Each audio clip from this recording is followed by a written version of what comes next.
Hello and welcome to Pisslo episode 5. We're here with Lepixie Limit Testing, Galaxybear, and myself, and we have special guests Aarsh Novah on this week. How you boys doing? Good man, how you doing? Yeah, alright, thanks. Yeah, So, I'm okay. so hopping into BSV Iron Plat for the week, we had Academy drop out in the semi-finals against Sonic Boom. Any comments on that game, fellas? I cannot draft and play the game at the same time. I grief draft and then I grief the game. Fair enough, fair enough. It looked like a close one though. Yeah, it was pretty close. We had like a pretty big early lead, but we kind of realized at 2 items that our comp can't really force anything onto like Lulu Israel, and we just get picked apart around objectives and forced off. So, it was a bit rough. Yeah, fair enough. Then on the other side of the bracket, we had Alpha falling to Jade Dragons. G-Bear or Pixie, did one of you guys have anything to say? Oh, Pixie, did you have anything to say on that game? I forgot G-Bear wasn't in there. I don't know. There was a lot of I think it's the culmination of a lot of very small mistakes that led up to obviously a grander problem. We did claw it back a little bit there in the mid game, but then I just guess failed execution on most of the team fights was detrimental, I guess. Yeah. Well, you had 32% of our damage, so you were trying to carry us. We appreciate it. I mean, wailing on a Scion for the entire game does that. But yeah. I don't think there was many other interesting games in that one besides the finals, of course. So Sonic Boom vs MCOM Jade Dragons, both the teams that knocked out the weekend teams were in the finals. Sonic Boom managed to take it in the end. Did anyone catch the game? I didn't see it. Didn't see it? Okay. Well, does anyone want to give MVPs based off looking at the stats? Yeah, I didn't see it, but I heard a lot about it from people I talked to. I definitely think the best player on Sonic Boom right now would be their top laner, Jobby. I don't think I've ever seen that guy play a bad game. He's always solid. He plays a lot of different champions. You pretty much always have to ban Gangplank. His Scion's super dangerous too. He can play volley. He's like super flexible. People like try and ban him out and still plays well. So I'd give it to Jobby or Tyrannosaurus Rex as he's known by in game. Yeah, well, he ended up playing the volley that game, and he had the Zonya's Hourglass in his build. Is that a normal item to go on the Volibear top? I'll let Ash take that one in case there's some kind of giga tech. I don't know about it, but It is. Oh yeah. By the way, you might hear my sister every now and then while I'm speaking, just because she's on the phone. Sorry. So I apologize for that. But yeah, no, the Zonies is a pretty normal second item for volley.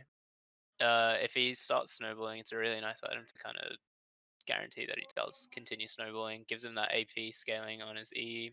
Gives him the stasis that's really nice to continue the dives.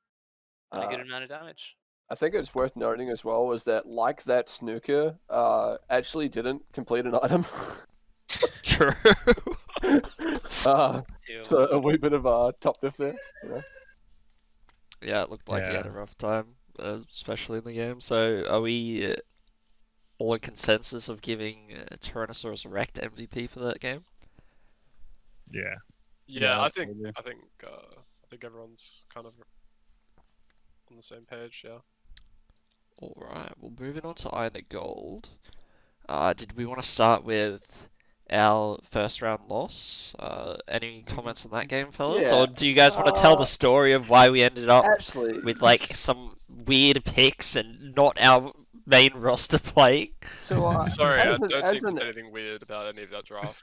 look, No. as an admin in the org, as one who cares about your success and development, I want to know what was up with that game. I looked at it afterwards, seeing you guys lose, and I was like, "Oh, I see." Well, I mean, No comment. I don't know. I thought it was fun, to be honest. Okay, Like, I'll tell the story of what happened. they just outplayed us, I guess. Yeah. So Sparky sends G-Bear a DM saying that he can't get home for first round. So I think G-Bear asked Limit Testing to sub support for us, and he was like, "Yes, if I can play Riven," and we're okay with that because, like, sure, one troll pick on the team, maybe we can carry it.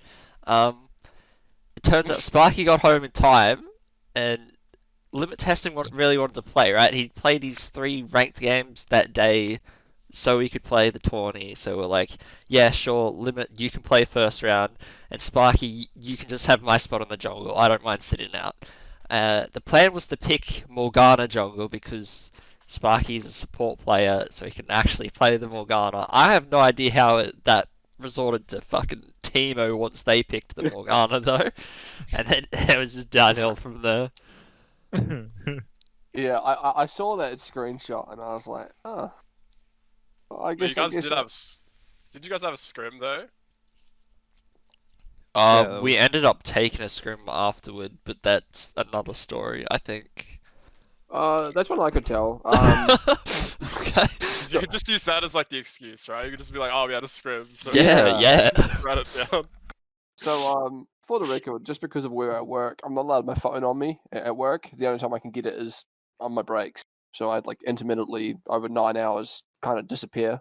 I tell the boys that I have a scrim prepared for them. I didn't tell them who it was because I was talking to like 2 teams. Both of them ended up pulling out, unfortunately. So I went and asked weeknight for a scrim to prepare Academy for Sonic Boom. Still said our scrim was on, and then Wanna freaked out for some reason, or Peroa freaked out for some reason, thinking we didn't have anything planned, and went and tried to go and book, who was it? It's Genzo's new team with Cavi and a few others. Yeah. Yeah, basically double booked us, and then had to cancel on Genzo, and then you guys ended up taking it, right? I Yeah. dropped it and saw you guys playing that. Yeah. So. Yeah, we took it in the end after the first round exit. Yeah. That scrim series was so tilting. How did that scrim series go? I think it was first a game, learning better. opportunity. It was Yeah. 1-2 Yeah, in yeah. the end. Good I mod don't leak reviews. picks or anything. No. Some I good didn't. mod review content. You know, ours was a good old 17-minute game, so, very good players. Wait, win or loss? Loss, obviously. We're scrimming like a top The, 5 sorry, amateur the main team. team. Oh, sorry. We're Okay. scrimming like... I reckon Yeah. we can beat that. We can fucking speed run that. Let's go. You guys think you could lose in under that time? Yeah, let's go. Maybe if I'm playing, you can. Dude, it was like, as a coach, it was so hard listening to that scrim, because like we weren't even that far behind. It was like 8 kills to 12. We had like 2 scaling options. We had Jinx Vlad, and we're like 3 towers down. And then like everyone's like, yeah, let's just throw the Hail Mary mid. I'm just like, wait, it's 15 minutes of the game. What are you guys doing? And then being a top tier team, they're just like, all right, we'll just capitalize on this and Yeah, take yeah, your no, base." exactly. They just went mid, just murdered us, and then just took everything, and like the game was unplayable. It was so bad. Like 3rd dragon spawned, and we're just like, yeah, we contest it. I was like, no, please don't. We just get ace and lose the game. We ended up with a Muramana Silas 1v5ing us in our base at 18 minutes. Oh, yeah, that will happen. Dude, it sounds like a good time. Yeah. Not for a coach. It was Demoralizing. yeah. I could feel the anguish deep in my heart. Well, yeah, sort of a new roster with the AD change, so hopefully they learned some stuff from it. And we'll come back strong on the weekend. Yeah, for sure. Looking forward to Saturday. Any other games in the Iron to Gold that anyone wants to touch on before we go to the finals? Yeah. I'd like to talk about the final. Okay. Bronze League versus free agents? Take it Yeah. away. Free agents. Damn. So yeah, it's a little easy to see a free agent team.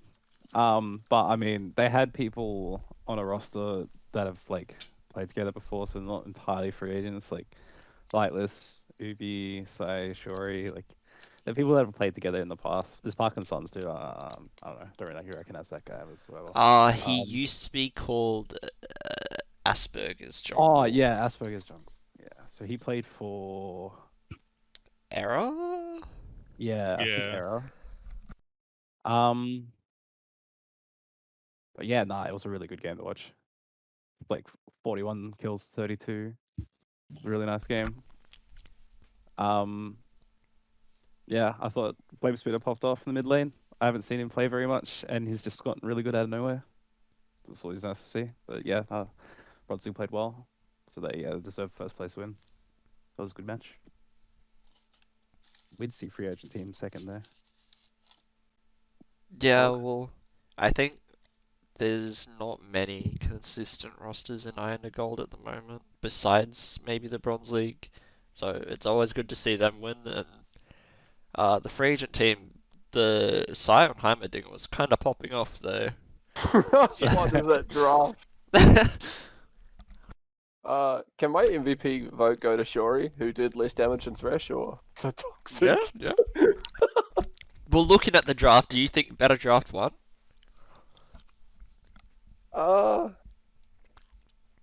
Yeah. Pretty clearly actually. I don't know if Ash has that up and wants to weigh in on it, but I do not. I'll send him a link. Yeah. Let's have a look. So what exactly am I looking for? Just the draft. In a second to load. Battlefire is notorious for being the worst. Yeah, not wrong. Yeah. I mean, like, what do you think about Heimerdinger's like identity as a champion? Heimerdinger kind of Dude, wants people to like go into him, before right? even that, why am I seeing Caitlyn Trundle-Vigar banned? Iron to gold. Yeah, most of the time people just ban like other people's like one tricks or whatever. Right. Yeah. Okay. Fair enough. Okay. Sorry. So you were asking what's Heimerdinger's identity as a champion? Yeah, he just kind of wants people to like run into him, right? Like, Yeah. I think Heimerdinger is best played right now. Bot lane, just perma shoving bot. So the Heimer mid is. I mean, like, it's not the worst. Again, it's iron to what is it? Iron to gold, iron to flat, Iron to gold. either or. Okay, iron to gold. Like it's not bad by any means. In this elo. I don't know why Jin's getting picked. But beyond the Jin Heimer, I do actually like the overall setup for both teams. There's kind of a clear win con. So with the Bronze League, they have a good dive comp, good run at the enemy team comp. It seems they overlooked Thresh being in the game when they picked Rel, but that happens. Yeah, that matchup's unplayable. it Yeah, happens. unplayable. Is it actually that bad? I've seen it in like LCS Yeah, a few so times you and can- stuff, and like you can obviously the cancel- flays Yeah. cancel to the Yeah. W, but And is it that- hard to that's pull off? literally what- Yeah, No, no, it's easy to pull off. And if Rel Okay. ever ults someone, they just lantern out. Yeah. Fair enough. You just kind of have to play Thresh like a lantern bot against Rel, but that's how he's played right now anyway, so it's not that much of a difference. The problem as well is that if you fly Rel out of her initial engage in a 2v2, there's a high chance that she can just kind of get run down because she's Yeah, slow as she shit and moves can't pretty really like. She can't commit to the fight after the W's cancelled, and she can't like really run away either. So she'll just get walked down. But yeah, I mean overall, the drafts aren't the worst considering it's iron to gold. Mhm. I'm impressed. Alright, so any nominations for MVP? I had a Flame Spitter from G-Bear. Yep. Yeah, Pixie Limit. Anyway, did you Uh, guys see the game? no, I didn't see the game, so I'm just gonna go off the stats, I guess, right? Just 1 second, it's loading up. Oh, that's horrible. Alright, let's have a look. Dude, I'm happy to put my vote towards Flame Spitter as well, because obviously he had to go up against the Heimerdinger, who was like sort of trying to carry his team, I guess. And he Yeah. performed really well. Yeah, yeah, okay. Yeah, I'd go. The Victor kind of popped off.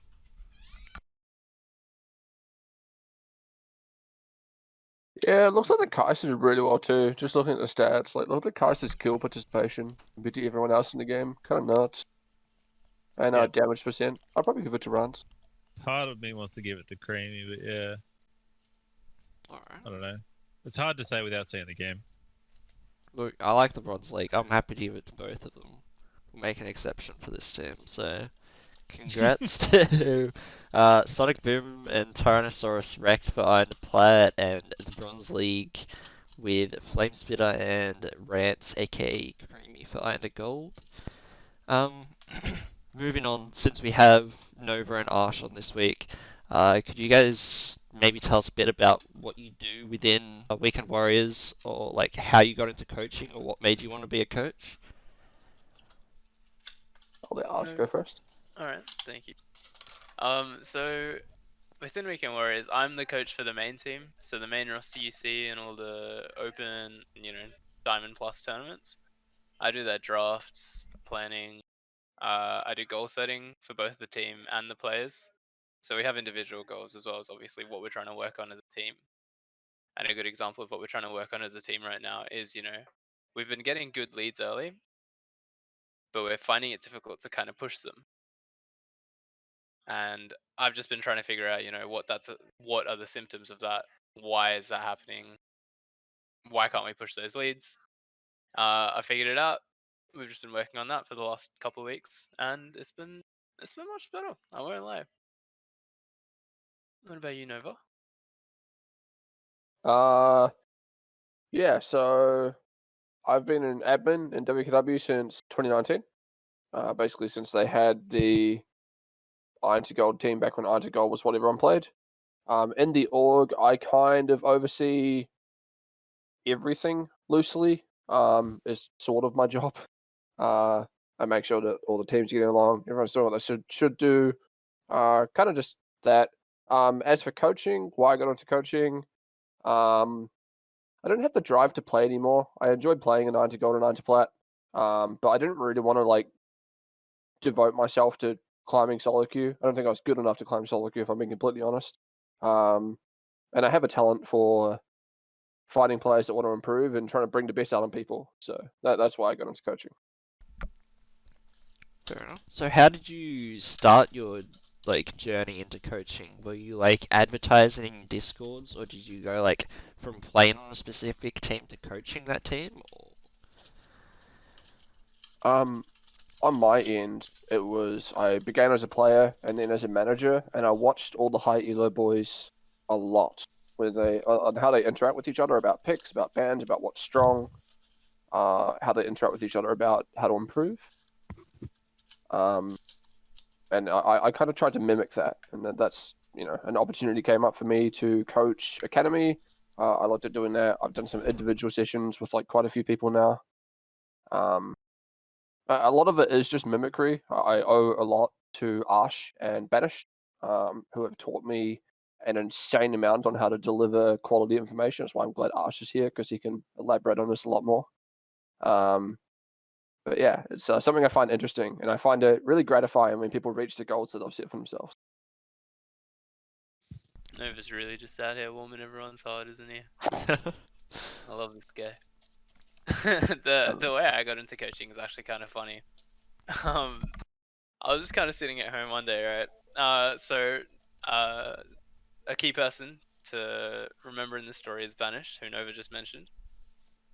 I've been good mates with Banished since 2018. And at the time, they were on the team Boomerangers, which was another, Diamond Plus team. And I was the substitute AD carry for that team.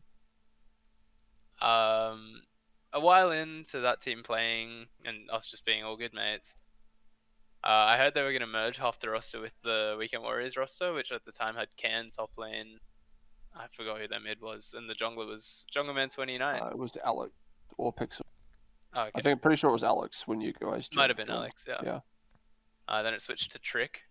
Yeah. But yeah, no, I watched them play a couple times, and I kind of just asked Ken if I could come in as an analyst. And I just sat in on their scrims and their games, gave them little notes after every game. And eventually they expressed interest in actually wanting a head coach for the team. They were just discussing, a bunch of different coaches. Everyone was kind of hung up on the cost of it, how much would it cost? Can we all put that together? Whatever. And they asked me if I could actually practice and learn more about the game to step up from analyst to head coach. At first, I was kind of skeptical, but I wanted to do it. I really wanted to do it, so I put the time in. I knew I could learn it within minimum like a month. So I really put the time in, I grinded. And since then I've taken that position up. I'm the coach, baby. What's up? Okay. Maybe elaborating a bit more of that. So what sort of resources did you use to like teach yourself how to coach basically? Is it like YouTube videos? Okay, so I've always wanted to be a teacher, right? Okay. Right now I'm at uni studying maths to then go do my teaching degree. Yeah. I've done a lot of tutoring ever since I graduated high school. I've always liked, helping people learn, be better versions of themselves. So the teaching people part kind of came naturally to me just from all my experience. But the actual learning the game part, yeah, a lot of that was YouTube. A lot of that was even just watching high elo people play, including the Weekend Warriors boys while I was in an analyst position. But also just my own critical thinking. You watch these games, you see what these people are saying, but at the end of the day, you still have to be able to think, like, why are they doing this? Because Yeah. a lot of the time they won't explicitly state why they're doing something. You have to think about it. Why are they doing this? Why are the enemies there? Whatever's going on. And yeah. So it was a mix. It was a mix of things. If I can interject there, and kind of branch off it a bit, one thing that I feel that Aarsh does really well, not just pumping you up, it's something that I've been trying to do too, is I feel like a coach, how you define a good coach, is the ability to see the bigger picture without bias. Sometimes that can mean, kind of admitting that you're wrong in an opinion or a scenario. I think that's what really separates like the difference between an aspiring coach and someone who can actually do it properly is the ability to like really kind of see the bigger picture when you're looking at a group of 5 people playing. It's like it's why like rank doesn't really correlate to being a good coach. Like you can be like a challenger player, you can be 800 LP challenger, like a monster with mechanics, but if you fail to see the bigger picture, you're not going to be valuable to a team environment, and that's where head coaches really have value towards teams. Yeah, alright. For climbing solo queue, one of the most common tips I hear is to reduce your champion pool to like 2 or 3 champions so you can focus on learning those champions, playstyles, limits, matchups, etc. But with 5s, you have to have a slightly larger champion pool. So, what do you think is one of the most important things in general for like an Iron to Plat or Iron to Gold player to work on to improve as a team? Maybe like looking at some like low elo games, do you like is like CSing or the way that they set up the objectives? The way that I think about it, in my head, I put things really linear. I put champions in groups because champions can have different kits, but they kind of play the same, right? Like you look at a new champion like Gwen, for instance. Gwen is like Camille and Shen and Xin right? Like she's got like a different kit, but it all kind of like it's kind of the same, Like she's like her W does the same thing. The trading patterns are the same as those champions. So like if you're playing champions like Oriana or Victor or Azir and you're learning those, the kind of goal and win condition of those champions is roughly the same, in the sense that the identity are control mages that control zones across the map. So when it comes to teaching or trying to branch out Iron to Plat players, and teaching them champions, I try and have them play champions that kind of do the same thing and have the same goal. The kits might be a little bit different, but the same kind of way that they want to control the game is the same. And I think that's the hardest thing to think about when you're playing a champion. If that made any sense. Yeah. And to add on to that, I think what you said is fully correct, where if you're trying to climb solo queue, reduce your champ pool to something really small, whereas if you want to play in competitive, you have to have a slightly larger champion pool. You 100% need that, because if you're playing competitive and you have a small champion pool, and we just experienced this right now because we just scrimmed the Weeknight boys tonight, and their mid laner and top laner play 3 champions. 3 champions, yeah. at a really high level, and the rest they're very average and will get just skill gapped. And that's essentially what happened, right? We ban 2 champions, one for each role, and then we just pick something that counters the rest for them, and suddenly they don't know how to play the game. Suddenly they're so lost that they're picking things they're super uncomfortable on. Their support picked Zillion. Blind. Yeah, Like, what are right. you doing? Oh no. But yeah, no.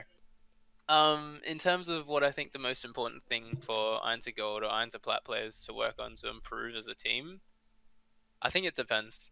It depends from team to team. You have to really see what the team's doing, because a lot of the time the issue might literally just be that this team as a 5 don't know what each role is supposed to do in competitive. Yeah. I'm not going to say this without giving too much away about how Academy played a game, but an issue that Academy have is understanding what their game plan is within their draft. Being able to, I mean, you guys, not to puff me up, but when I was playing for you guys, like the one strength that you can have in game is have someone that will just scream a win con over and over and over again, like, and just follow that win con. It doesn't even have to be correct. That's the beauty about coaching, or just being an in-game leader. If you just have 5 people on the same page committing to a play, it's going to be better than if you have 5 individuals, kind of doing the individual correct thing.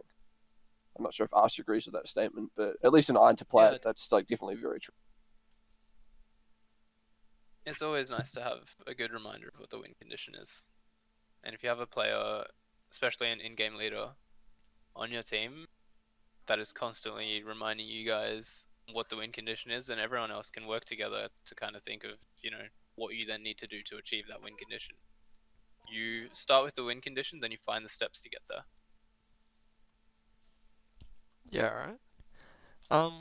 From the point of view of a coach, are there any changes that you guys would like to see from tournament organizers, either for your benefit or your players' benefit? I'll let Nova go on this one, because I haven't really thought of it. This one. Yeah, this is a tricky one. I don't want to open fire on amateur tournament orgs. The stuff they do is for zero gain. There's nothing in it for them. They do it for the love of the community, and I have utmost respect for that. I think in general, just from a manager's perspective and a coach's perspective, I just wish that they would be more upfront with what they're doing. I know in TMG's case, no one really ever knows what's going on with TMG until they try and pull something. So that can be pretty frustrating as a coach and as a manager. An example would be the whole bracket stage. We found out on Thursday who were playing on Saturday. As a coach, that gives me almost no time to prepare. Yeah. There's a lot that goes on. Like I've had to go through and I've looked at Battle5 for what they've played for the last 4 weeks and all that kind of stuff. And knowing that in advance gives me a lot more time to prepare pick bans, to prepare my players mentally, to simulate scrims based on what we want to play. And when the brackets are changing every 3 seconds because the tournament organizations don't have a set plan, that can be a really frustrating experience as a coach. Yeah, I can agree with that. Yeah, so you would have liked to see the brackets come out. Like, there's no reason the brackets couldn't have come out the day after the last round robin games. Yeah, Really. I mean it's a group of 8, and you have quarterfinals. You have 4 games. It's not hard to figure out who you're facing. Yeah. Like, we were lucky enough to the draw that they ended up going with was the team that I thought that we should have played regardless, based on the fact that we were a 2nd seed in Group B and they were the 1st seed in Group A. So it makes sense for us to go at it. That's generally how Worlds groups are done. So, I don't know. Fair enough. Did you have any thoughts on this topic, Aarsh, or not really? Just Not really. based off what Nova said? Yeah, I just agree with everything Nova said on that topic. I haven't had that much experience with tournament organizers in the past, so I'm not really, I'm not too caught up by anything yet. Fair enough. Do you guys have any advice to people that watch this who might be interested in getting into coaching? My biggest piece of advice to people who are trying to get into coaching. Hold on, am I even? Yeah, I am. No. I think my net just like died for a second. No, no, my no. biggest piece of advice would be like, when you're teaching someone, and this goes beyond just coaching, but it's so important in coaching. Make sure you're actually teaching them. You're not just overloading them with information. You're not just telling them things. Don't speak at them. Teach them to be able to think critically for themselves and take different outcomes from the game. Like, teach them to be able to question things is the biggest thing. Mhm.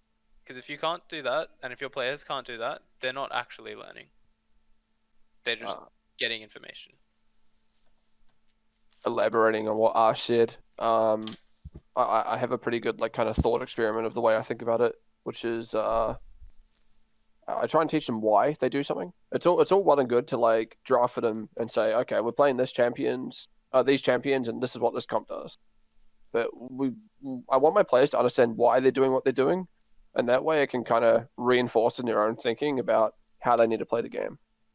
Kind of elaborating a little bit more broadly on what I said. Yeah, exactly. And after that, it doesn't just apply to that one game. Then you gain a better understanding. You get a better baseline knowledge for things you can then apply to future games, even if it's a completely different draft, completely different situation.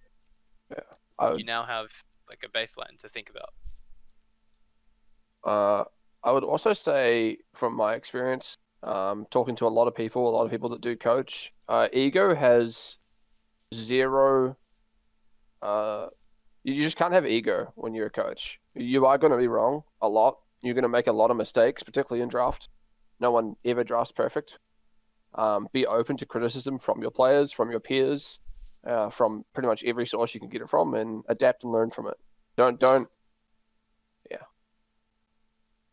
Don't shy away from people telling you that you're wrong. That's 100% true. You have to be very open-minded to be in any teaching role, and that applies again to coaching. Yeah, sounds like some solid advice. Did anyone else have any questions for Nova and Ash? No. I did, but you kind of covered them. The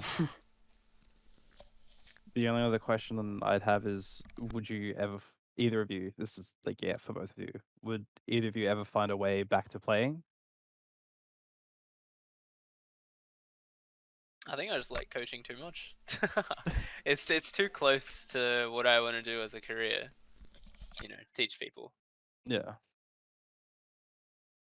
So I think I'd stick with coaching personally. What about you, Nova? I'm the same. I mean, I get like a massive thrill out of competition. But in saying that, the same thrill is there to see my boys play. Ash knows this. I get like really emotionally invested when my team's playing. So, yeah.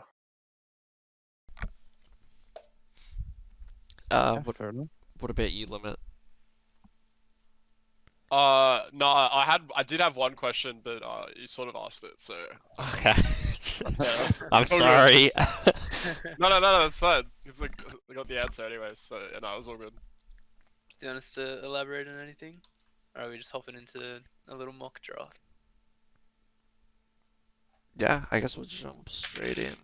How are we orchestrating bans here? Are we just banning stuff that we think would be good against our chosen comp, or? Yeah, if that's how you want to do it. I think so. Yeah, okay. Sounds good. Alright, I'm red side, so the N is actually meant to be an A. My apologies. Okay, so we got Ash on red and Nova on blue for anyone watching. I'll edit the letters.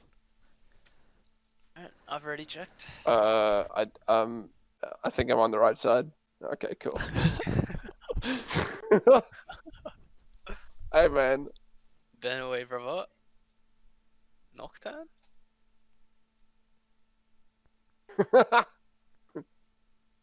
This is hard, man. Ash taught me how to draft. This is It's doing. Can I go next?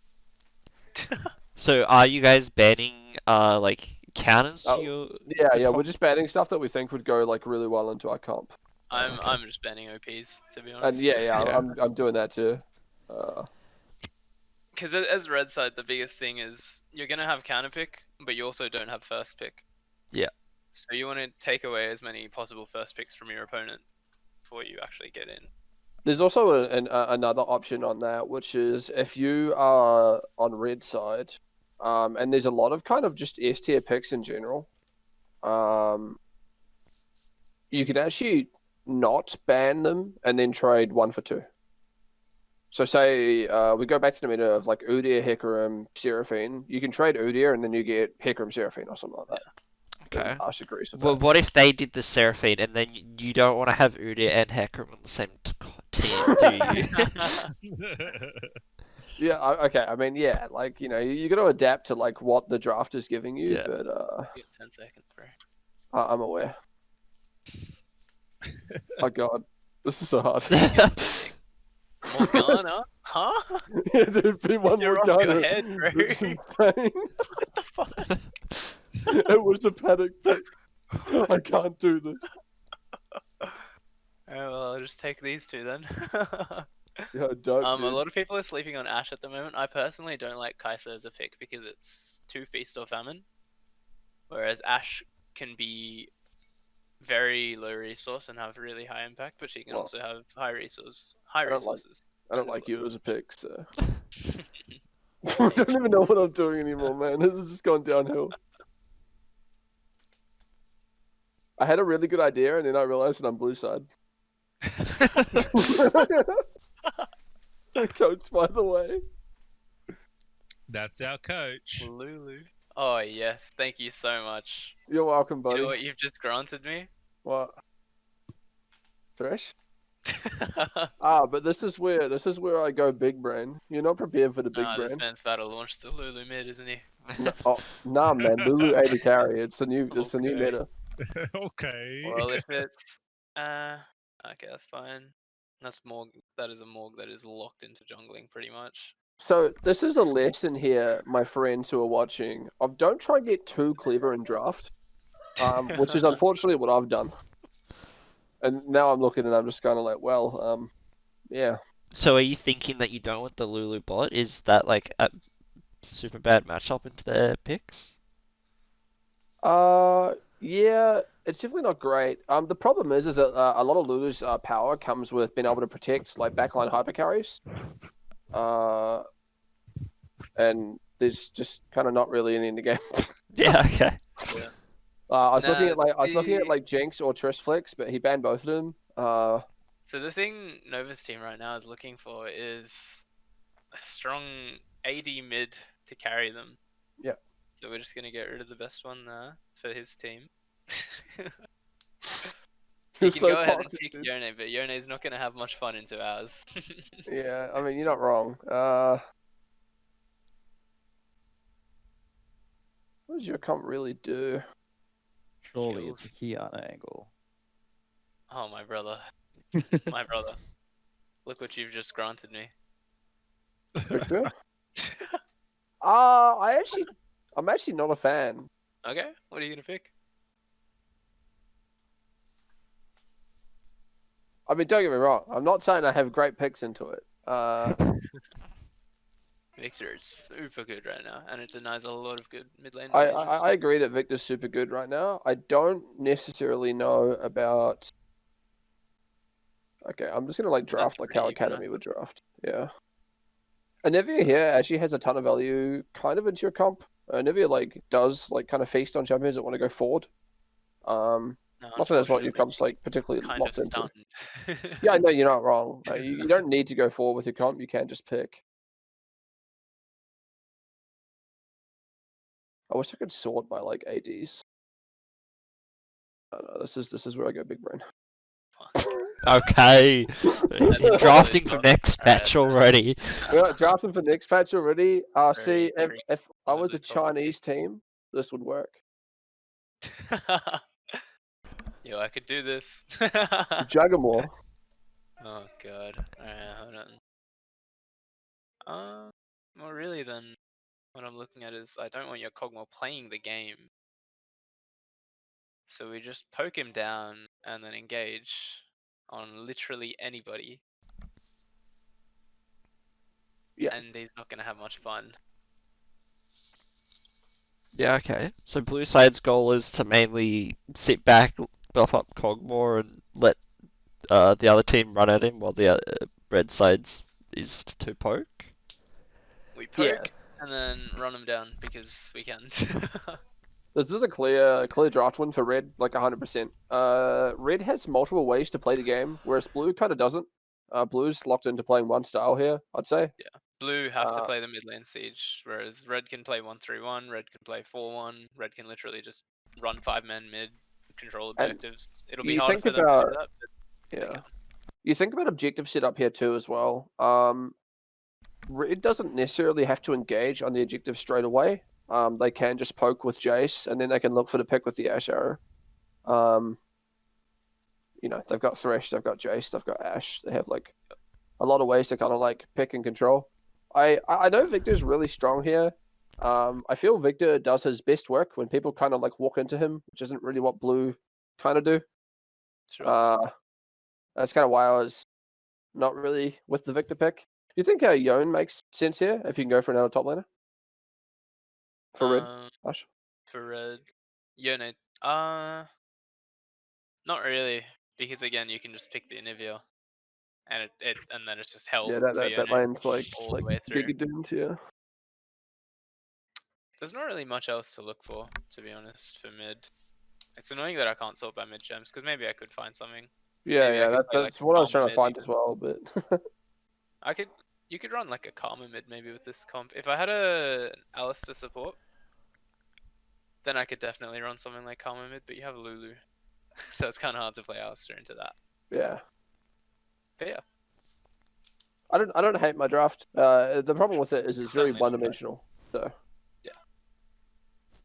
it's a bit of a problem when you look at drafting. You want to be able to kind of flex around and play the game in different ways. Yeah, right.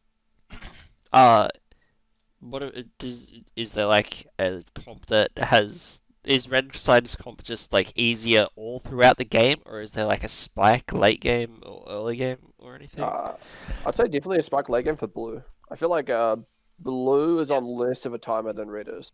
sure. If Kog'Maw gets to 3 items, blue side have a really good front to back team fight.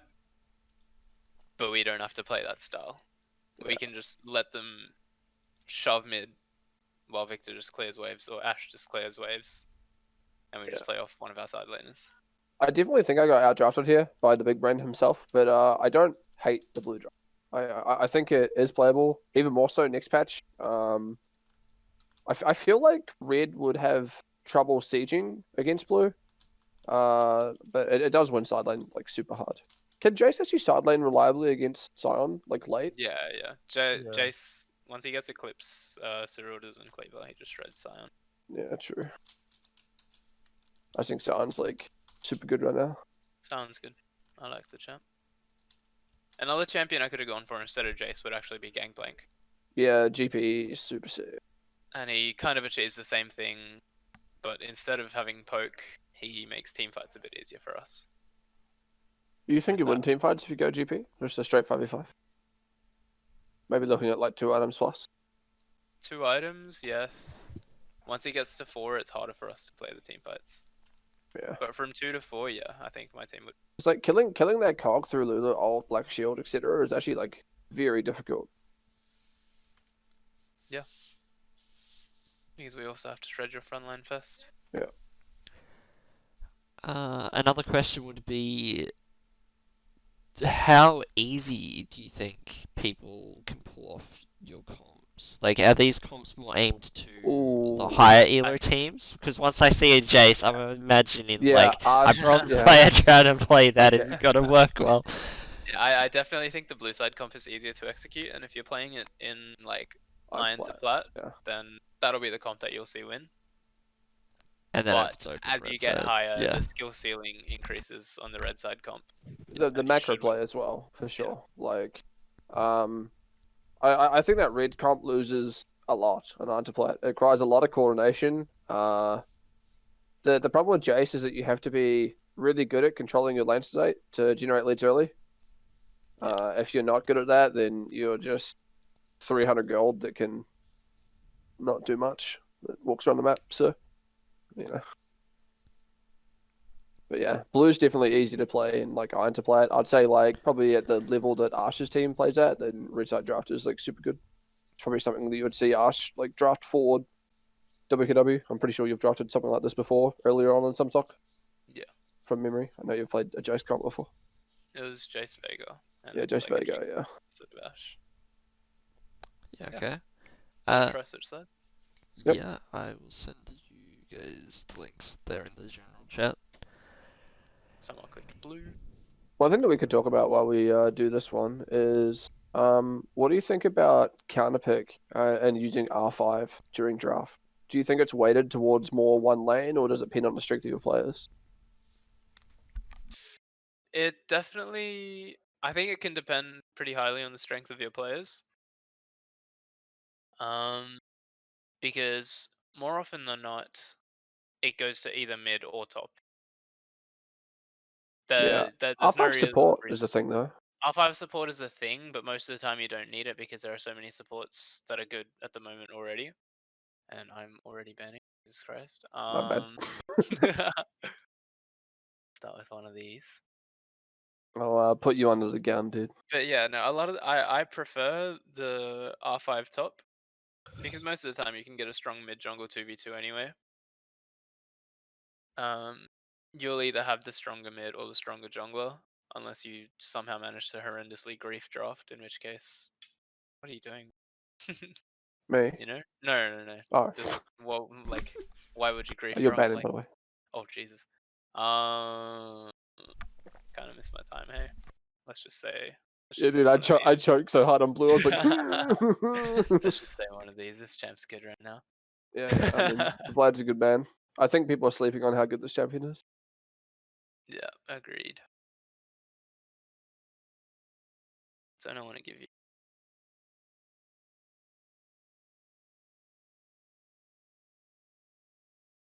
I'm looking to get rid of counterpicks at the moment. The biggest thing. And I might actually get rid of this for you because it takes away a lot of safe laning from you. Ooh. Allows me a decent amount of safe laning because I still have other champs I can pick. That's an interesting ban for sure. And if I want to play strong side bot, then I have this. Because most of the time on blue side, you're looking for scaling either way. You're not because wrong. you don't have counterpick as often as you'd hope to. Yeah, right. What you gonna ban? That's a No. no ban? Is that meant to be? Who's It's it meant to be Sion, yeah. Okay, thank you.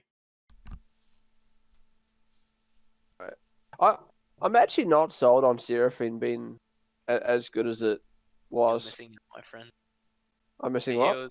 She heals net more with Moonstone. No, onto the I champs. understand she heals net more, but I feel like single damage comps are like very risky to play. I said my comp single damage. Okay, that's cute, dude. Oh no, my draft's frozen. Oh jeez. Okay, Rel. Yeah, that was intended. That was intended. Yeah, that was. Thank you. You're welcome. You can stop saying thank you every time I pick a champion. You make me feel self-conscious, man. You're about to hate what I'm gonna pick. Am I? I think you know what it is, but All right, I think I do too. okay.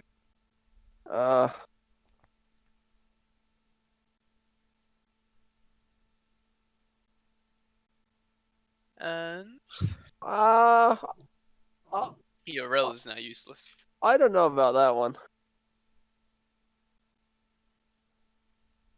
And I should counterpick jungle here because they've shown jungle and I have nothing else to really pick. No other prior picks. What do you counterpick jungle? What do you counterpick Too many Udyr with damn though, really? junglers in the game, man. I had a conversation with you about this actually earlier, where you said if you had to choose between Udyr and Seraphine, you would choose Udyr. Yeah, that was until very recently. Oh yeah, until I picked Udyr over Seraphine, right? Was that what it was? Nah, we've been taking Hecarim over Udyr a lot more recently. Yeah, I think Hecarim is like kind of crazy busted. The Mundo So now we jungle. just have crazy tanks. I can Yeah. just pick whatever I want. Yeah, he does have the crazy tank. Gee, any shredders? Yeah.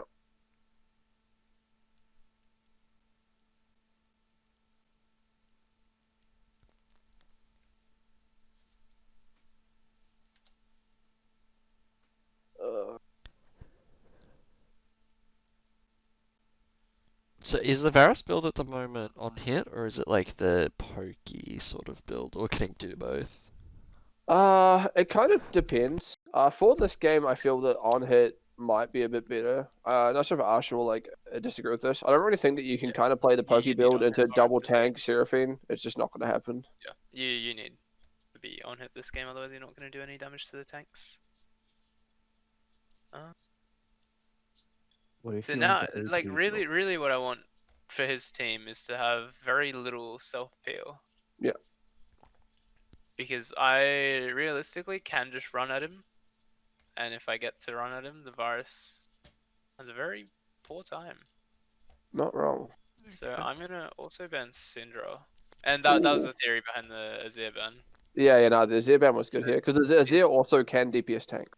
Yeah, So- Azir has good DPS and he has good disengage. Syndra has good burst and has good disengage. Although she has not much fun into Mundo Alistair. She just has the disengage not that I don't wrong. really want to mess around with.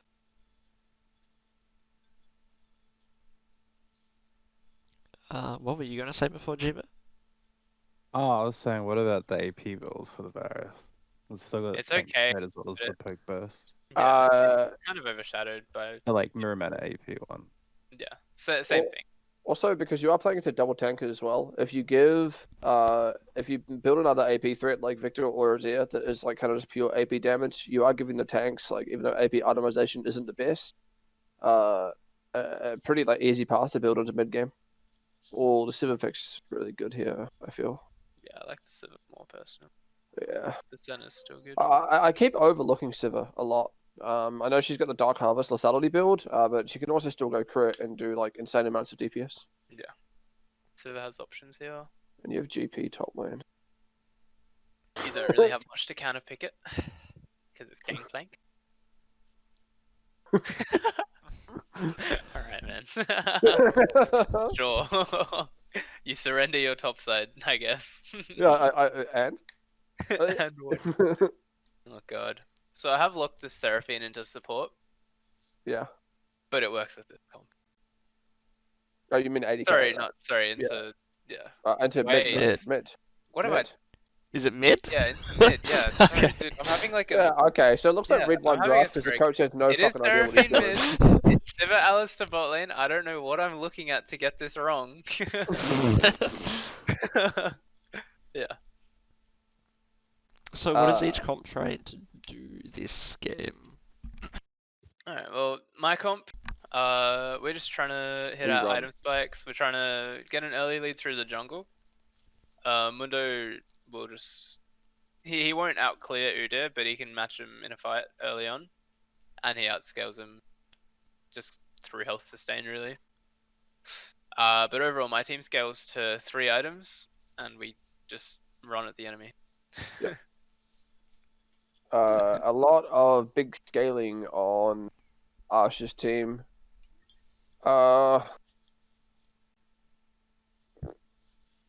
Mine's kind of simple front to back. The problem with mine, once again, it's a very iron to plat focused draft again. You consider I draft way too much for iron to plat teams. It's very singular in its focus.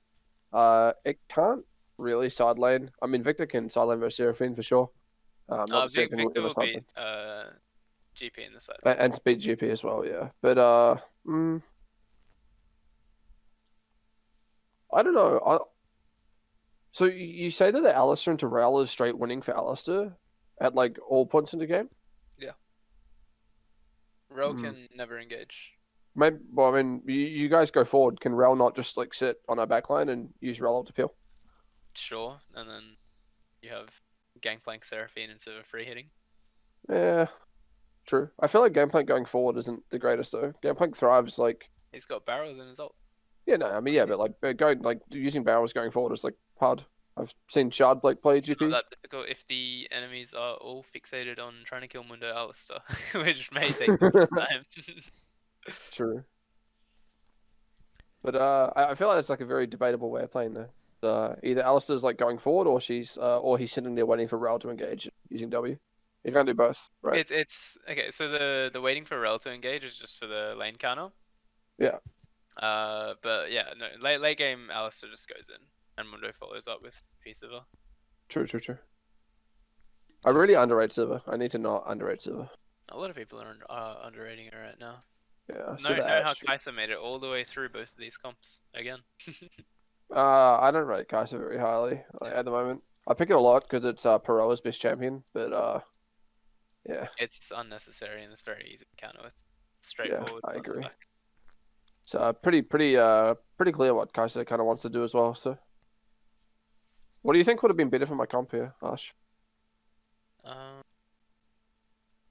You could actually kind of go all in on the team fight. Yeah, I tried to like pivot away from it and it failed. You could I have saw like your a first three and I was Gnar like, or even on. I was thinking Nah here. I wasn't sure about the matchup, like topside. I The feel like matchup is pretty even. GP can have an edge. but GP's fine just handshaking, though, right? Yeah, exactly. GP is always happy to handshake. So for matchups even, it's actually winning for GP. Yeah, exactly. I also have like a quote I use a lot when I draft for Academy, which is burden of execution. I feel like Nah in team fights has a much higher like execution burden than like a GP would. Not saying that GP isn't like skill expressive in a team fight, but Nah has to like time his mega and time his engage like perfectly, or you know. Yeah, and 9 out of 10 times a team can just wait for Gnar to run out of mega and then just Yeah, exactly. You know, like and like we He's did it locked on out of it I2Play. for, like, a Yeah, minute. exactly. And then he's exhausted for 5 seconds or whatever the duration is, and yeah, that's when you just press R on server and run at us with That's it. Seraphine. That was my logic behind not picking Nah. I felt that Lulu top. I feel like the matchup is very bad. I've seen it played though. I've seen this matchup played. I think in LPL. My biggest issue with the Lulu is it doesn't really facilitate anyone. If you had an Yeah. Olaf jungler, then the Lulu would be great. But like, what lane does the Olaf play through? If I pick Olaf here, He literally Like through just bot? plays through. He just plays in the enemy top jungle. true. Just takes everything there. Dives gangplank if he gets to. Until obviously gangplank's strong enough. Yeah, Olaf would have made sense here as well. Probably not no champion. I just kind of underrated at the moment. But yeah. So do you guys think that Mundo jungle is still pretty decent after the changes this patch? It's playable. It's definitely not as good as it was because now you obviously have a cap on how much damage you can do to camps with your Q. Yeah. But yeah, no, it's still fine. We just played it tonight. Yeah, I okay. think it's definitely pick. Yeah, it's definitely super good. Everyone's like super fixated right now on the new kind of jungle wave that's come through with like stuff like Diana and Morgana and Darius. Some of them, okay. The Mordekaiser, I'm still. I love it. I'm not sold on Maud. Oh, Ash, I love you so much, dude. I would never be argued. sold on that champion Who did being I used. argue with? I think it was Jacob. Jacob. Yeah, Jacob was like, Mordekaiser jungle should be good. I was like, how does that champion gank anything? Yeah. Like being able to clear the jungle and then being able to apply pressure on the map are two different things. And like S tier junglers need to be able to do both. Like the reason why like Udyr became good was because Kim Tank let him like actually affect lanes that weren't just like horrifically overextended with their monitors turned off. Yeah. Right. You know, so he could like power farm like he always could, but then he had a way to like actually impact the game. Like I just don't see Maud doing that. Like, you know, same with Darius, like walks out of bush and ease you, it's like, you know. Kite him. Like, it's not that hard. Yeah, fair enough. Even with Ghost as an option, do you think that's alright? Coordinated play, yeah. if it's solo queue, sure, Darius jungle, go ahead and fucking play it. It's probably good there. But in coordinated play, it's way too difficult to pull off something like Darius jungle, because you'll just get out farmed and be useless. Fair enough. I think even in solo queue, I think solo queue has a massive reliance on jungle. Notably junglers that can impact the map early and tilt laners. Like, like how many lanes have you seen mental boom that are being ganked by the jungler? It's like that's never going to happen with a Maud who just like slowly wanders out of a bush at you. But you see stuff like Udyr and Hecarim, like escaping those ganks is actually really hard when you're, a Yasuo at their tower or something. Yeah, true. Fair enough. We've been practicing a few of the new weird champions in the jungle for flexes, and yeah, I don't know how good they are. It's probably just because I suck at them, but I feel like Maud Yeah. could be good. I feel like Maud's really good. Morgana. Morgana, yeah. Yeah, for sure. I think her clear times are pretty up there. She's good, but you need to build a comp around her, which is Yeah. like, she's kind of just like a better Lilia at the moment, though. That's kind of the thing about that kind of play style. That's why the junglers like Udyr and Hecarim are always going to be more valuable. When you say 'Cause they're build just a more comp flexible. around her, is it more like picking like a hyper carry or like an AD mid? Well, yeah, if you pick Morgana jungle, you have to have an AD mid. Otherwise, you're just straight up giving up on the mid jungle 2v2 if the enemy pick up Merc Treads. But Yeah, beyond okay. that, it goes to like, once you have something like a Morgana or a Lilia jungle, your whole team's identity can no longer go forward. You have to play front to back. So yeah, having a hyper carry, for example, a Jinx, even a Kog'Maw maybe, it works in that situation. But you lock yourself into that instead of, being able to just keep your draft dynamic. So what are some of the things that you want to sort of look for in a draft? Like what makes it good? So You go first, Nova? I feel like you're the more experienced drafter here by miles, but from like Iron to Golden and Iron to Plat standpoint, I think it's really important that teams have very clear ways that they want to play the game. This kind of like the draft that Aarsh had in the first game would just never work in Iron to Plat because it's too complicated. Iron to Plat really thrive on very simple drafts, like very simple primary engage, secondary engage, front to back comps. You'd see it almost every time Iron to Plat plays. So for me, it's like simplicity of win con and like very clear ways that you want to play the game at every stage of the game, from early to mid to late. Yeah, that's something I can agree with. At like 8 out of 10 times, honestly, the team comp that's easier to execute will at the very least have a lead at 15 minutes. Just because they don't have to do anything super insane. They don't have to set up vision like 15 minutes in advance, whatever else, you know what I mean? They just have this guy goes in, then this guy goes in, and then we kill them all. But sorry, I'm not gonna lie, I forgot the question. so it was just like, what are you looking for in a draft? Like, Oh yeah, what makes okay. it good? Sure. What I'm looking for in a draft, at least early on, is dynamicity. I don't even know if that's a word, but I want to keep it dynamic, right? I want to be able to go in at least 2 different directions, whether it's dive, whether that's win through sides and just clear waves mid, whether that's zone control, whatever. I want to have at least 2 options, even poke, for example. But by the end of the draft, you want to have a clear direction, right? You want to know, do I want to dive? Do I want to side lane? Whatever else. So yeah, the biggest things for me really are be dynamic, but have a clear goal by the end of it. And you start building that after you've picked, 2 champs. Okay. Well, moving on to TMG then. So we're transitioning from the group stage to the playoffs. Do you guys have any thoughts on their playoff announcement? Uh, What was the playoff? yes. Yes, I do. I'll keep it positive. I said at the start of the show, I have a lot of respect for these kind of tournament orgs. Speaking from experience of where we've run a tournament like this, which was the Coliseum last year, you want to have everything planned out before you start the tournament. That's funding, teams announced, number of admins, the formats, the schedule, the timing, everything. I really feel that TMG kind of just threw this tournament together to get themselves back in the scene after a year off. It really kind of shows, and They're it's living up to the name. yeah, total mayhem indeed.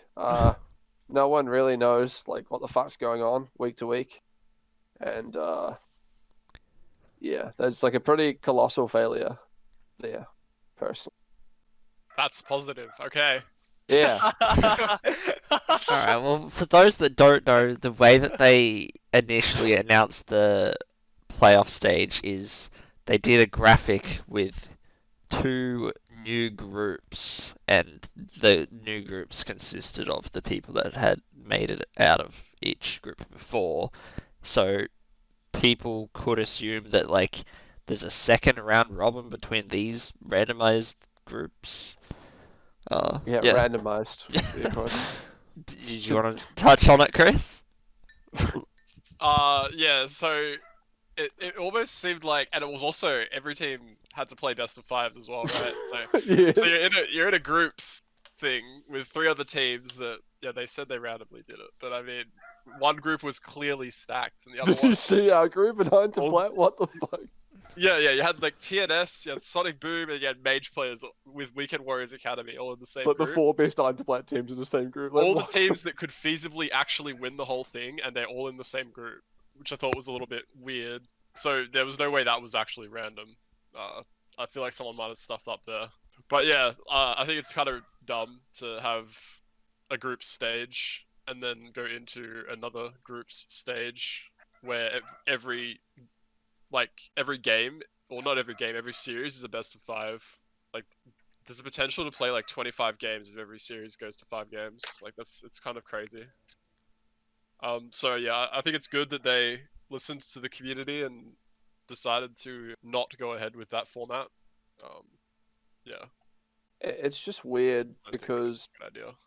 there's a clear blueprint of tournament formats that do work, and they just don't follow that ever for any of their tournaments for some reason. Yeah, I can't speak for like any of the other ones, because they were just so long ago I don't remember them. But I think one of the ones we did, there was like a lot of sort of similar things like this where people don't really sort of know what's going on.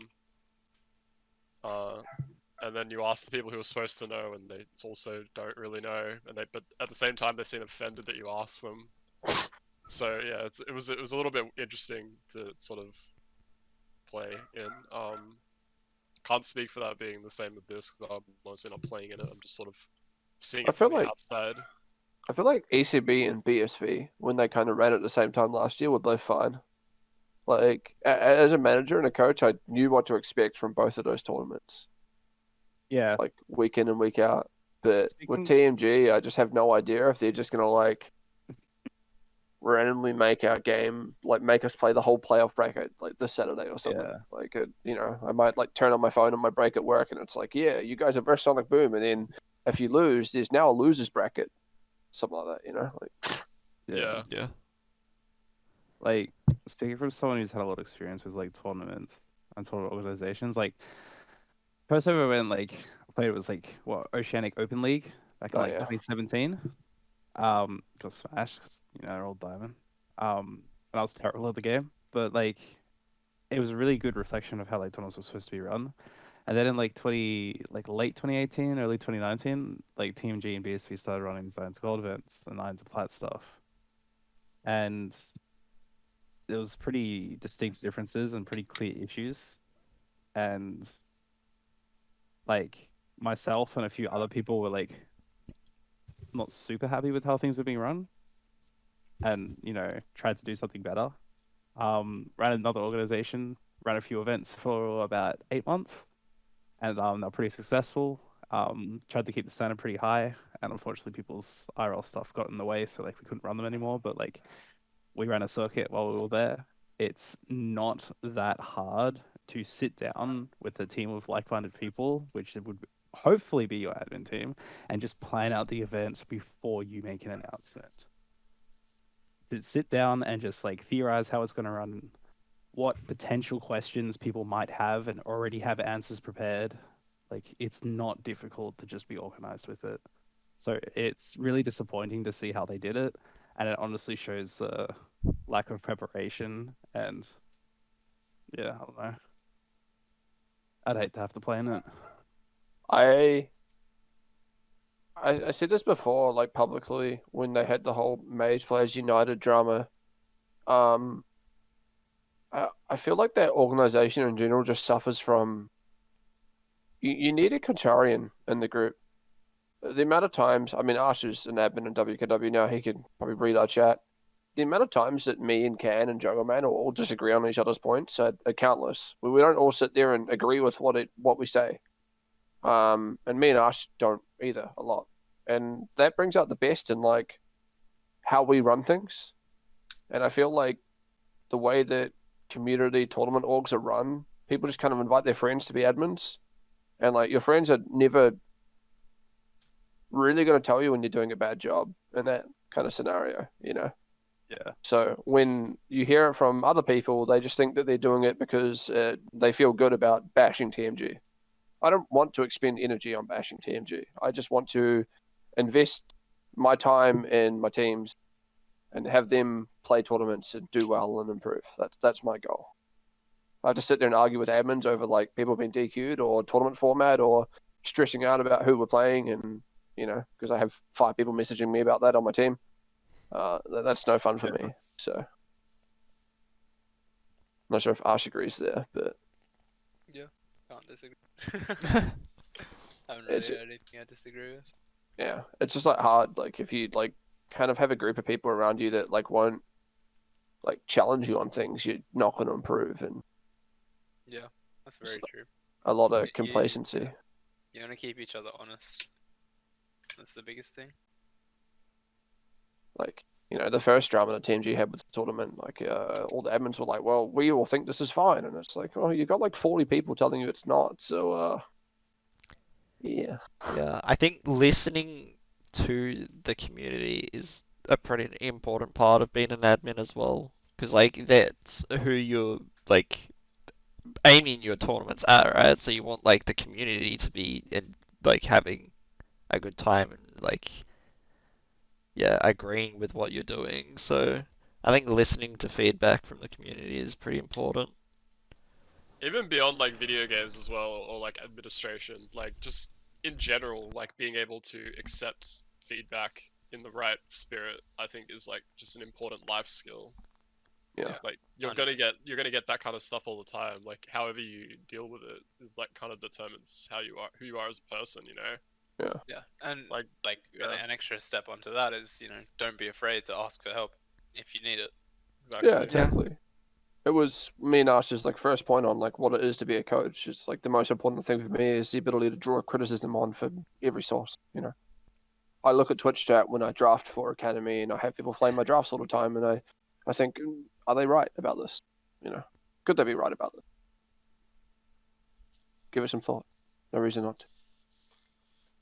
Yeah.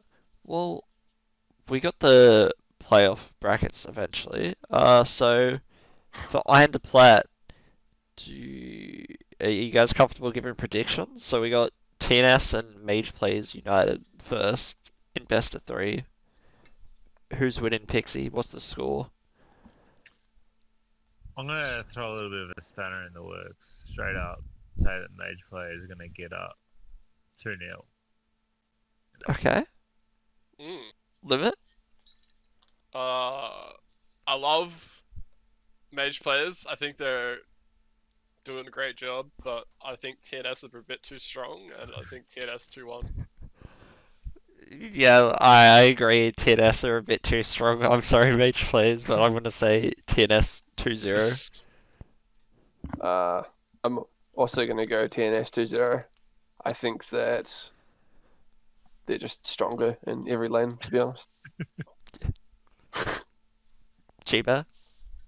I'm pretty sure Mage Players United will win since they don't have an AD or a support for TNS. Wait, They're what? both- I mean, they're both diamond and it's an Iron to Blood tournament, so I don't know. I mean, are they banned for TMG? It is TMG. I don't believe so. Oh, okay. I mean, that's like a whole separate like kettle of I'm fish. just there. saying. Yeah, I don't know. Yeah, the roster's I locked give in. Mage Players 3-0. 3. Oh, okay, it's best Yeah, of best 3. of Yeah, 3-0. Did I make them play the third game just for the humiliation, or like? Yeah. Hell yeah, dude. 3v5 min time. What about you, Ash? Do you know much about Underplat, or you wanna Look, withhold? I don't know a whole lot about the Anzaplat teams or the players, but I'm gonna predict Weekend Warriors win the whole thing, baby. Let's go! Okay. I agree. MCOM Jade Dragons versus Resilience Esports. Resilience was formerly known as Pluto, I believe. Right. Yeah, They got the the team cooler name. that definitely doesn't have Jeremy playing on it, right? Yeah, no, definitely not the Foreigner. team Is with that the one? Grandpa Dis. Yeah, that Yeah, one. yeah, not Foreigner. Yeah. Alright. Pixie? Oh, did Foreigner move out of what was it? Oh yeah, he's been sandbagging an to play for a while. That's old news, dude. No, did he drop out of Kraken into this one? Because I know he's No, Kraken dropped that team. Because they got Wait. DQ'd. Where Kraken officially dropped that team? Isn't Lawrence on this? No, Or no? I- No, not this one.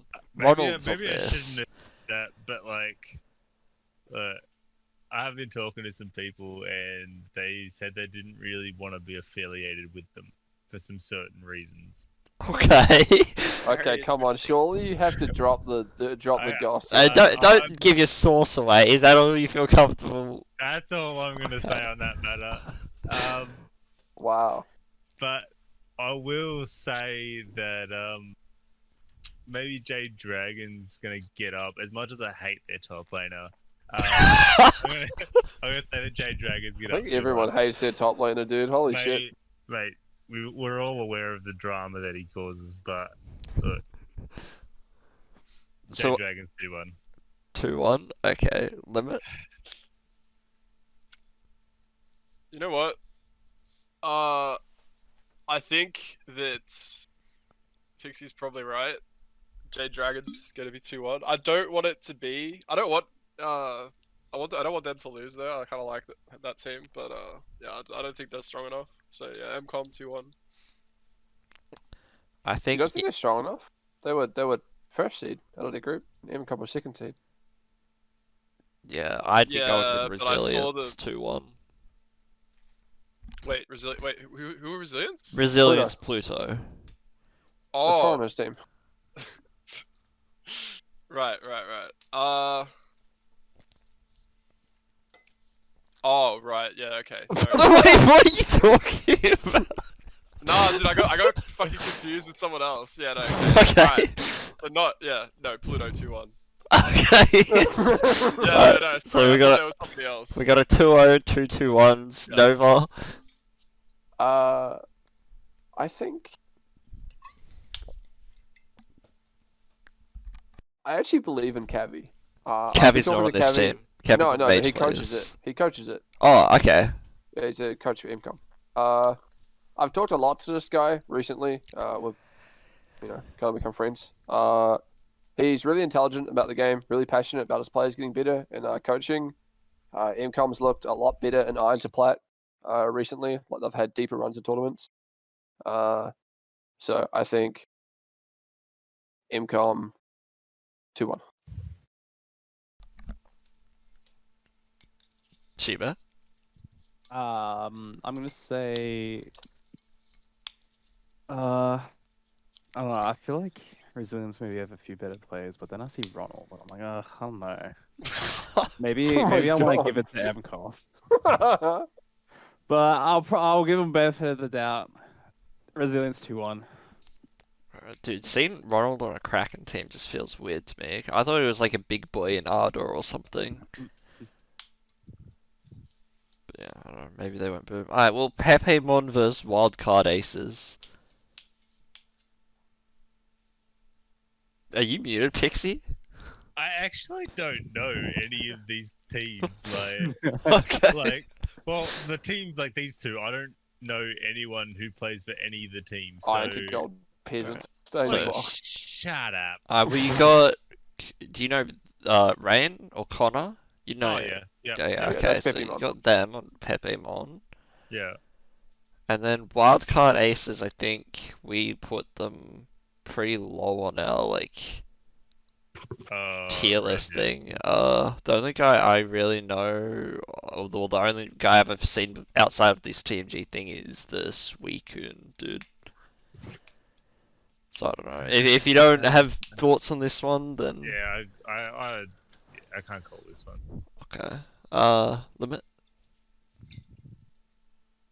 Yeah, not really too sure about either of these teams, honestly, either. Uh, But yeah, I might abstain as well. I'd say Pepimon 2-0. Yeah. I think. Pipimon are a good team. They beat us groups. They are the fresh seed out of our group. I'd say 2-0 as well. Chiba. Yeah, no, I would agree. Pepemon 2-0. Okay. And then we got Sonic Boom versus Weekend Warriors Academy. Oh, Yeah, fuck I me. don't think anyone even needs to say anything about this one. This is Wicked Look, Warriors to the top. I think Weekend Warriors 3-0. Yeah, Three, look. baby. Yeah, look, Yeah, you guys are 3-0. all beholden to our org. If you vote any other, no, be honest. If I'm Sonic Boom, sorry to cut you off, Pixie. If Sonic Boom play the way they did in I2P the other week when they played against Alpha, and we there fucking- is no way Academy loses. Yeah. If they actually have it together and play well, then it's going to be pretty tough. And I'd say it'd probably be like Sonic Boom 2-1, but I think it could be Academy 2-1. Yeah, I think it's quite a close game to call. Like if we go on our track record, I don't believe Weekend Warriors. From what I've heard, Weekend Warriors don't have a great track record against them. But when no, they we do, really don't. when Academy does get on a roll, I think if they take that first game, they're gonna get hyped up and they're gonna take that second game 2-0. So yeah, I can't call it either way, but I'm just gonna say it. I'm just gonna say Weekend Warriors 2-0. Alright. Limit. Weekend Warriors 2-0. Sonic Boom suck. Okay. Man, right there. Right. I can give a really objective, educated opinion about this one. Yeah? I think the biggest enemy of Sonic Boom from being the best team in I2P by a large margin is Sonic Boom themselves. They have a tendency to ego draft a lot, and that's when they really put themselves in trouble. Like against Alpha, where they drafted 3 losing lanes with no scaling in a Carthage jungle. Yeah. Like, you know. Yeah. It really depends. And Academy, it's worth noting, have been a team since 2019, and in these latter tournaments, our worst finish is 3rd. We kind of really do show up in these big games. No one expects us to do well, and we just kind of end up clapping some cheeks. It's really hard. There's a big coin flip right now of what academy shows up, because there's the academy that can just crush everyone, and there's the academy that can end to everyone. So all I'll say is you know how the series is going to go after the first game. I think it's going to be a 2-0 either way. Okay. Do we know, are you able to say which AD carry's playing? Yeah, it's Perot. Okay. I'd say 2-1 Weekend Warriors Academy. I have faith in them. I think it will be a very close series, though. And I don't expect Sonic Boom to ego draft like they did the other week. I think Uh, Weekend Warriors are just better looking, so they just win. yeah, 100%. Yeah. Nah, the problem Dude, with they have Sonic a Boom is they volleyball just. player on their team. How are they gonna True. lose? That's true. Exactly. Alright. Moving on to Open then. Weekend Warriors to the moon. Wow, we got. We'll leave that series to last then. We'll go Monash versus Desire. Monash, Stormsock, Desire. Oh my god, Ash, I love you. We played them like. Wait, was that the not team that great. you was that the team you 18, 19-minute gamed? Yeah, Oh my god. So Desire 2-0? Desire 2-0. Yeah. Dissonance versus Fake News should be a similar story. I don't actually remember if we played Fake News or not. I think we played like Nigerian landlords. So... Well, remember high elo team names. But I haven't heard of Fake News before, so I expect Dissonance to win that. Oh wait, is that the New Caledonia team? The fake team? Not Like sure. they all have like fake in their names as like Maybe. they're like French speaking. I remember we played them last year in one of the tournaments, and like one of them was streaming and about just shit talking us in French. I yeah, think looks it's like the they're all Ninja French based Turtle on these team. names. Yeah, Yeah. Ninja Turtle names. Yeah. Neat though.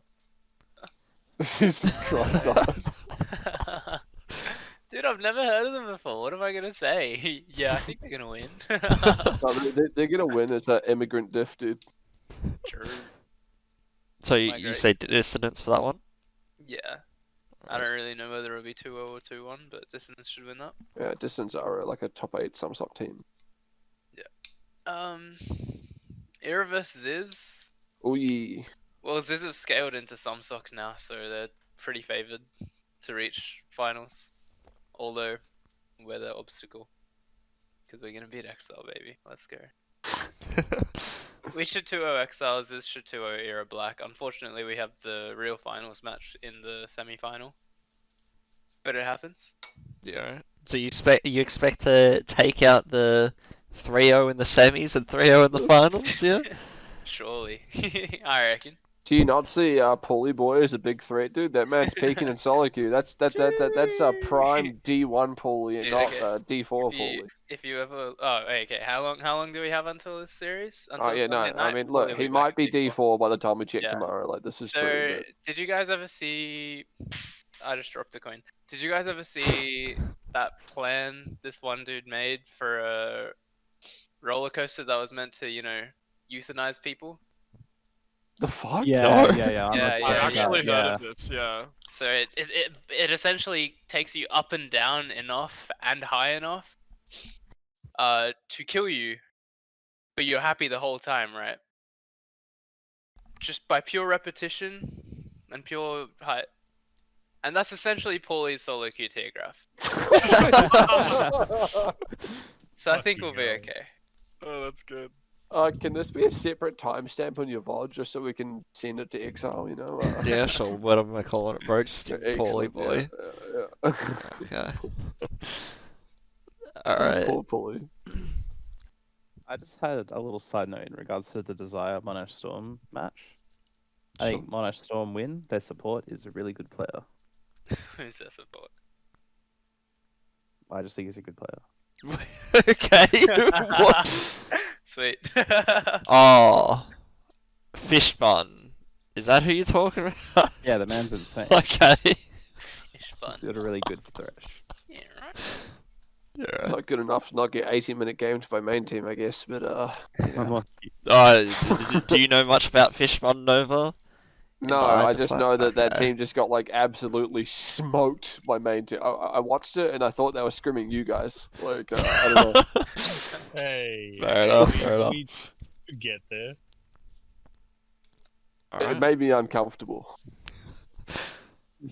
Well, we'll call it there. Thanks for coming on, guys.